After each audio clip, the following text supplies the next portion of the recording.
এক বাড়িতে ইফতার করতে এসে ইমাম সাহেব টাকা চুরি করেছে। এই গল্পটা শুনেছেন? এক গ্রামে ছোট্ট একটি মসজিদ বানানো হলো। তারপর সেই মসজিদ অনুযায়ী একজন যোগ্য ইমাম নিযুক্ত হলো। তার কিছুদিন পর রোজার মাস চলে আসলো। তখন সকল কমিটিরা মিলে সিদ্ধান্ত নিল যে ইমাম সাহেব এইবার এক এক দিন এক এক বাড়িতে ইফতার করবে। তারপর রোজা শুরু হয়ে গেল আর ইমাম সাহেব এক এক দিন এক এক বাড়িতে সিরিয়াল অনুযায়ী ইফতার করতে লাগলো। এভাবে একদিন সিরিয়াল অনুযায়ী ইমাম সাহেবকে এক বাড়িতে ইফতারের দাওয়াত দিয়ে গেলেন। ইমাম সাহেব সময় মতো সেই বাড়িতে চলে গেলেন। সেই বাড়িতে গিয়ে দেখলেন স্বামী স্ত্রী দুজনেই মিলে ইফতার বানাচ্ছে। স্ত্রীকে ইফতার বানাতে স্বামী সাহায্য করছে। লোকটা হুজুরকে দেখেই বলল, হুজুর ঘরে গিয়ে বসুন, আমাদের আর একটু কাজ আছে, আমরা শেষ করে আসতেছি। হুজুরকে তখন রুম দেখিয়ে দিলেন আর হুজুর সেই রুমে গিয়ে বসে রইলেন। তারপর তাদের ইফতার বানানো শেষ হলো। আজান দিয়ে ফেললো। হুজুর ইফতার করলো এবং ইফতার করার পর হুজুর খুশি মনে সেখান থেকে বিদায় নিয়ে চলে আসলেন। হুজুর চলে আসার পরে বাড়ির মহিলা খেয়াল করলো যে তাদের বিছানার পাশে কিছু টাকা রাখা ছিল।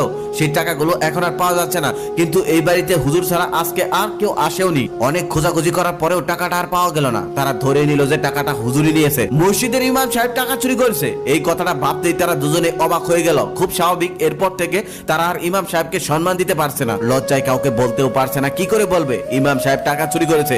এটা কি কাউকে বলা যায়? যে ইমাম সাহেবকে সবাই এত সম্মান করে, সবাই তার পিছনে নামাজ পড়ে, আর সেই ইমাম সাহেবই নাকি সামান্য কিছু টাকার লোভী সামলাতে পারলো না। এরপর থেকে সেই ভদ্রলোক সবসময় ইমাম সাহেবকে এড়িয়ে চলতেন। আগে দেখা হলে সালাম দিতেন, আর এখন দেখা হলে ঘুরে অন্য দিক দিয়ে চলে যায়। সালাম তো দূরের কথা, মসজিদে নামাজ পড়তে গেলে পিছন থেকে নামাজ পড়ে চুপচাপ আবার চলে আসে। কখনোই ইমাম সাহেবের মুখোমুখি হয় না, কারণ তার অন্তরে ইমাম সাহেবের প্রতি প্রচুর পরিমাণ ঘৃণা জন্মেছিল। এভাবেই চলতে চলতে প্রায় আরো একটি বছর কেটে গেল। আবার রমজান মাস এসে গেল। এবারও মসজিদ কমিটিরা ঠিক করলো যে ইমাম সাহেব এক এক দিন এক এক বাড়িতে ইফতার করবে সিরিয়াল অনুযায়ী। সেই হিসাবে ইফতার করতে করতে আবারও ইমাম সাহেবের সেই বাড়িতে ইফতারের সিরিয়াল পড়ে গেল। কিন্তু সেই স্বামী স্ত্রী এটা কিছুতেই মানতে পারছে না। একজন চোর ইমামকে বাড়িতে এনে সসম্মানে ইফতার করাতে হবে, এটা তারা ভাবতেই পারছে না। কিন্তু সমাজকেই বা কি বলবে, কারণ সিরিয়াল অনুযায়ী আজকে তাদের বাড়িতে যে ইমাম সাহেবের ইফতার। গত বছর রমজান